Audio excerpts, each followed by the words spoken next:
না ওঝাগুলোর কাছে যাবেন না, যত দ্রুত সম্ভব হসপিটাল। বাড়িতে ব্লিচিং পাউডার কিনে নেবেন 500, গুঁড়া ডাস্টবিন কিনে নেবেন 2 কিলো, 1 কিলো কিনে 250 ব্লিচিং দেবেন, 2 লিটার জলে গুলে বাড়ির 4 ধারে দেবেন। প্রত্যেকটা বিছানে ল্যাপথলিন 6-8টা করে দেবেন। কাপড় চুপড় আলমারি সিঁড়ি সব জায়গায় ল্যাপথলিন রাখবেন, সাদা কপুর বাড়া। সাপে কামড়ালে যত দ্রুত সম্ভব হসপিটাল। ওই ঝাঁকুগুলোর কাছে যাবেন না, বাঁধবেন না, কাটবেন না। আমি জাহাঙ্গীর মন্ডল ঘাটাল বন দপ্তর থেকে আসছি, সাপটি রেস্কিউ করে নিয়ে আসছি। এটা হচ্ছে আমাদের ঘাটাল গোবিন্দপুর 16 নম্বর ওয়ার্ড। 17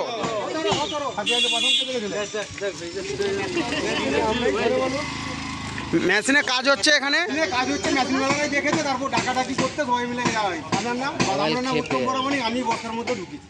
আপনাকে অসংখ্য ধন্যবাদ বন দপ্তরের খবর দেওয়ার জন্য। সবাইকে ঘুরে ছবিটা করো।